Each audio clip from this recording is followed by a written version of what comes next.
Hi అండి, అందరికి నమస్కారం. ఎలా ఉన్నారు? బాగున్నారా? మేమైతే బాగున్నాం. అందరూ బాగుండాలని ఆ లక్ష్మీ నరసింహస్వామి వారిని అయితే వేడుకున్నాం. ప్రస్తుతానికి వచ్చేసి ఎక్కడున్నామంటే కరీంనగర్ జిల్లా కొత్తపల్లి మండలం నాగులమల్యాల గ్రామంలో ఉన్న మనకు నవనారసింహ క్షేత్రం మనకైతే వచ్చాము. నవనారసింహ క్షేత్రం అంటే అహోబిలంలో ఉంది, మళ్ళీ నాగులమల్యాల గ్రామంలో ఉంది. చాలా అద్భుతమైన ఆలయం అండి. అసలు నిజంగా నేను అనుకోలేదు అహోబిలం నేను ఎప్పటికైనా వెళ్ళను, అసలు వెళ్ళాలి ఒకసారి నేను నవనారసింహ క్షేత్రం దర్శనం చేసుకోవాలి అనుకున్నాను. కానీ అది తెలంగాణలో నాగులమల్యాల గ్రామంలో ఉండడం చాలా అదృష్టం అండి. నేనైతే ఇప్పుడు ఈ స్వామివారి దర్శనం చేసుకుందామని వచ్చాను. మీకు కూడా ఆ స్వామివారి దర్శనం కలిగించాలనే ఉద్దేశంతో వీడియో చేస్తున్నాము. చాలా అద్భుతమైన ఆలయం. ఎందుకంటే నిజంగా దేవుడు లేడు అనే వారైతే ఒకసారి ఈ ఆలయానికి వస్తే తెలుస్తుంది. నిజంగా సాక్షాత్తు స్వామివారు ఇక్కడ ఉన్నారు. స్వామివారు దేనికి లొంగరండి, భక్తికి లొంగుతారు.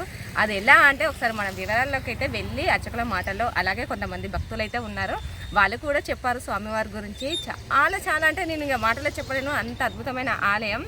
చాలా అంటే చాలామంది కష్టాల్లో ఉండి ఇక్కడ స్వామివారిని దర్శనం చేసుకున్న తర్వాత చాలా మంచి అయ్యారట. ఇప్పుడు నడకలేని వారు కూడా నడిచారట అండి ఈ ఆలయ దర్శనం చేసుకున్నాక. ఒకసారి మనం ఆలయం ముందుకు వెళ్ళి ఒకసారి స్వామివారి వివరాల గురించి అయితే తెలుసుకుందాం. ప్రస్తుతానికి ఈ ఆలయానికి రావాలనుకునేవారు కరీంనగర్ నుండి మనకు నాగులమల్యాల గ్రామానికి అయితే బస్సులు ఉంటాయి. కాకపోతే టైం టు టైం ఉంటాయో తెలియదు నాకు. బస్సు అయితే ఉంది, నేను చూశాను వెళ్ళేటప్పుడు. ఈ రోడ్ కానుకొని ఉంటుందండి, చూడండి ఇది రోడ్డు.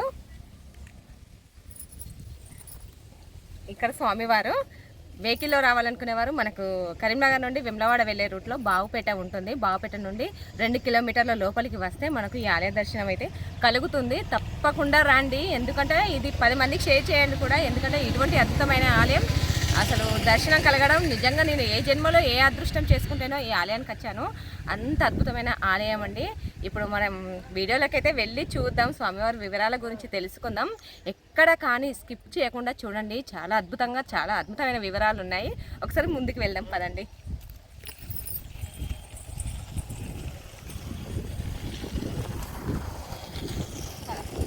ఇక్కడ ఆలయ అభివృద్ధి పనులు చేస్తుండగా కాలభైరవ విగ్రహం అయితే బయటపడిందండి తవ్వకాలలో.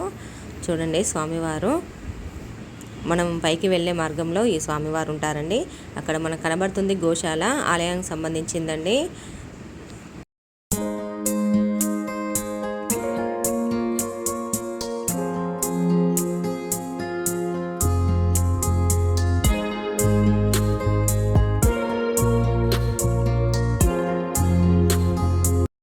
స్వామివారికి సంబంధించిన శాసనాలు అయితే ఇలా చెక్కబడి ఉన్నాయండి. నాకు అర్థం కావట్లేదు, చూస్తున్నాను ఇట్లా అక్కడ రాకున్నాయండి. ఈ రాయికి మొత్తం చివరి వరకు ఉన్నాయి. ఈ రాయికి ఇలా స్వామివారికి సంబంధించినవి ఇంకా ఎన్నో మహత్తరమైన విషయాలు ఉన్నాయి. మనం ముందు వెళ్ళాక తెలుసుకుందాం పదండి. ఇక్కడ స్వామివారు తన కోసం తాను ఇక్కడ ఏర్పరచుకున్న రూమ్ అండి. స్వామివారికి నైవేద్యం వండడానికి 100 ఏళ్ల క్రితం ఇక్కడ ఇది మనకు గడప స్వామివారు ఏర్పరచుకున్నదే. ఇది రూమ్ లాగా ఉంది చూడండి. అప్పటికి ఇప్పటికీ స్వామివారి నైవేద్యం వండడానికైతే ఇదే ఉపయోగిస్తారండి, వంటశాల. చాలా అద్భుతంగా ఉంది. ఇంకా స్వామివారి గురించి తెలుసుకోవడానికి ఇంకా చాలా ఆసక్తికరమైన విషయాలు ఇంకా ఎన్నో ఉన్నాయి, అద్భుతాలు ఉన్నాయి. తప్పకుండా మిస్ అవ్వకుండా, స్కిప్ చేయకుండా ఇంకా చూడండి. వెళ్దాం పదండి. ఇక్కడ ఇంకో అద్భుతమైన విషయం ఏంటంటే స్వామివారి పాదాలండి. చూడండి, సాక్షాత్తు స్వామివారి నడియాడిన పాదాలివి. ఇక్కడ ఇంకో మహత్తరమైన విషయం ఏంటంటే మనకు ఇక్కడ రాయి కింద మట్టి కనబడుతుంది చూడండి. మట్టి ఎంత ఎండాకాలంలో కానీ ఏ కాలం కానీ అక్కడ మట్టి మనం ఎంత తీస్తే అంత నీరు వస్తుందట అండి. చూడండి ఎంత అద్భుతమైన విషయం. మనము దేవుడు లేడు అనే వారికైతే మనం ఉదాహరణ ఇక్కడ చెప్పచ్చు. చాలా అంటే ఇంకా ఉన్నాయి మిస్టరీస్. చూడండి, చివరి వరకు చూడండి, తెలుస్తుంది స్వామివారి గురించి. నేను కూడా మామూలుగానే వచ్చాక తెలిసింది ఇంత మహత్తరమైన విషయాలు, ఇంత అద్భుతమైన స్వామివారు మనకు అహోబిలంలో ఉన్న స్వామివారు ఇక్కడ ఉన్నారనేది నాకు ఇక్కడికి వచ్చాక తెలిసింది. మీరు కూడా తప్పక దర్శించండి. పూర్తి వరకు వీడియోనైతే స్కిప్ కొట్టకుండా చూడండి. వెళ్దాం పదండి. ఇప్పుడు మనం స్వామివారి దర్శనం కోసానికైతే లోపలికి వెళ్దాం పదండి. ఇవి పాత మెట్లండి, మనం లోపల నుండి వెళ్ళాలి. ఇప్పుడు స్వామివారి దర్శనం తర్వాత స్వామివారి వివరాల గురించి తెలుసుకుందాం. శ్రీయత్కాంతాయ కళ్యాణ నిదయేర్ధినాం శ్రీమద్వేంకట నివాసాయ శ్రీనివాసాయ మంగళం.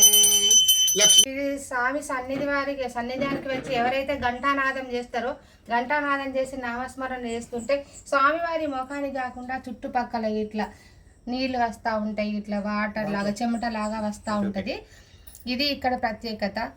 ఇక్కడ 500 సంవత్సరాల క్రితం శాతరాజు అనే వంశస్థులకు చెందిన లక్ష్మయ్య అనే భక్తుడు స్వామివారి సేవ చేసుకునేవారట. స్వామివారు 500 సంవత్సరాల క్రితం అక్కడ మనకు కనబడుతుంది రాయి పైన మధ్యలో అక్కడ ఉండేవారట స్వామివారు.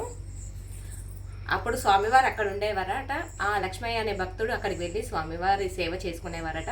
తర్వాత ఆ భక్తునికి నడుము విరిగిందట అండి. విరగడం వల్ల నేను అక్కడికి రాలేను, నీ సేవ చేసుకోలేను అని స్వామివారి కోసం అయితే ఇక్కడ ఉపవాసం చేసుకుంటూ ఇక్కడ ఉన్నారట. తర్వాత స్వామివారు అతనికి కలలో కనిపించి, నేను ఇక్కడ నవనారసింహాల్లో 9 రూపాయలుగా ఈ గుట్ట చుట్టూ ఉంటాను అని స్వామివారు ఇక్కడికి దిగి వచ్చారట అండి. ఇక్కడ మనకు 9 రూపాయల స్వామివారు దర్శనమిస్తారు. మనకు క్లియర్గా కనబడదు కానీ ఈ గుట్ట చుట్టూ స్వామివారు ఉన్నారండి. మనకు అహోబిలంలో ఉన్నది అంటే మన నాగులమల్యాల గ్రామంలో ఉంది. ఇక్కడ స్వామివారికి ఇక్కడ ఆదిశేషన్ లాగా ఇక్కడ పడగ రూపంలో ఉంది చూడండి.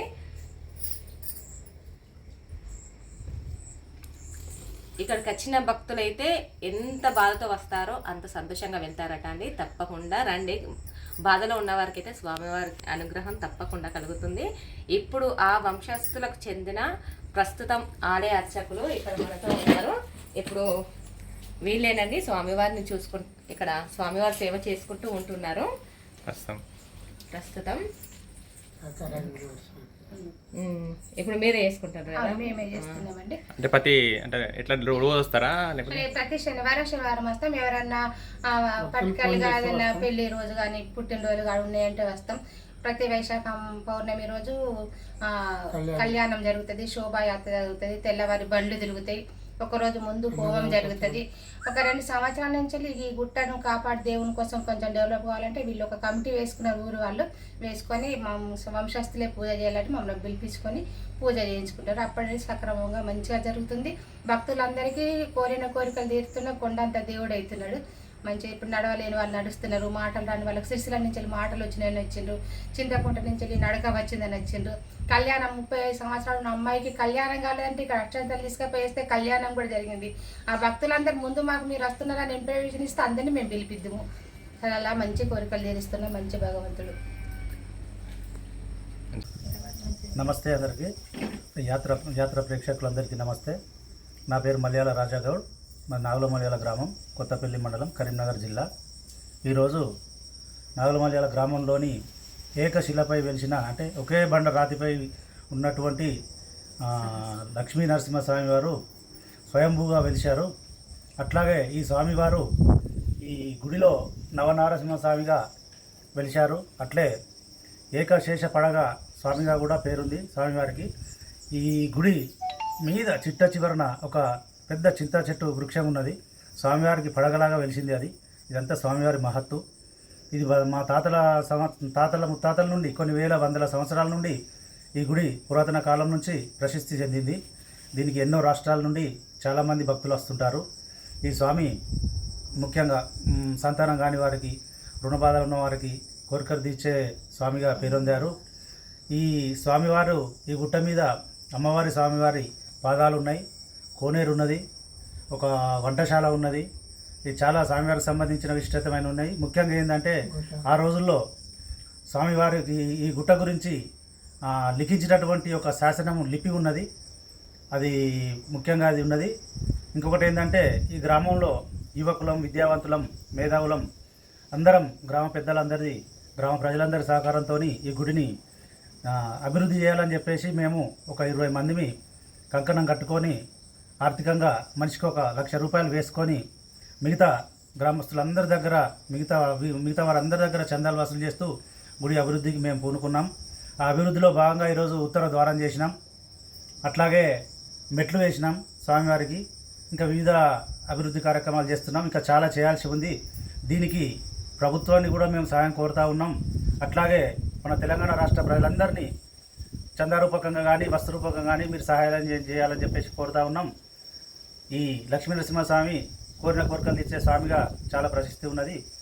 ఈ ఈ కార్యక్రమానికి నాకు ఈ అవకాశం ఇచ్చిన ధన్యవాదాలు. జై నరసింహస్వామి. మనం ఫస్ట్లో చెప్పుకున్నాము కదా, ముందు చెప్పుకున్నాము శాతరాజు అనే వంశస్థులు అది లక్ష్మయ్య అనే భక్తుడు స్వామివారికి, ఇప్పుడు మనం గుట్టపై ఉన్నామండి, పైన చివరిలో ఉన్నాము. ఆ చివర నుండి ఆ భక్తుడైతే ఇక్కడ సిమెంట్ వేశారు చూడండి, ఇక్కడ సోర్కెలా కనబడుతుంది. ఇళ్ళకు వెళ్ళి స్వామివారు కొంచెం ముందుకు వెళ్తే స్వామివారు ఉంటారట. ఫస్ట్ స్వామివారి కిందికి దిగక ముందు ఆ భక్తుడు ఇలా అది ప్రసాదం పట్టుకొని స్వామివారి దగ్గరికి వెళ్ళి దర్శనం చేసుకొని స్వామివారికి అయితే ఉపవాసాలు చేసి చాలా పూజలు చేసేవారట అండి. మనం తర్వాత స్వామివారు చెప్పాను, తర్వాత కిందికి వచ్చారు స్వామివారు. పదండి ఇంకా ముందుకు వెళ్దాం. ఇక్కడ ఇంకో మిస్టరీ ఏంటి అంటే, ఇప్పుడు మనం చూసాము గుట్ట పైన అయితే రాయి పైన ఎక్కడ ఒక మొలక కూడా చెట్టు కూడా ఉండదు. ఇంత పెద్ద ఎత్తులో స్వామివారికి చెట్టు అయితే ఆదిశేషుడై ఉందండి. చూడండి, రాయి పైన ఉంది. ఎంత పెద్ద వృక్షమై ఉందో స్వామివారికి.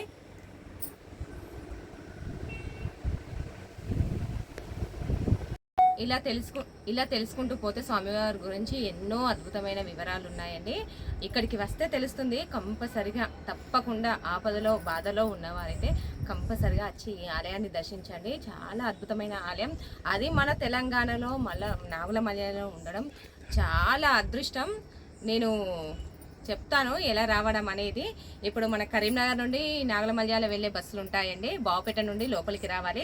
బావుపేట కూడా కరీంనగర్ నుండి వేములవాడ వెళ్ళే మార్గ మధ్యలో బావుపేట ఉంటుంది. బావుపేట నుండి లోపలికి వస్తే మనకు బావుపేటకు 2 కిలోమీటర్ దూరంలో ఈ ఆలయం ఉంటుంది. అది రోడ్డు కానుకొని ఉంది అండి. ఈ దేవాలయం మనకు నామాలు కనబడతాయి. మనం వస్తే తప్పకుండా దర్శించండి. చాలా అద్భుతమైన ఆలయం.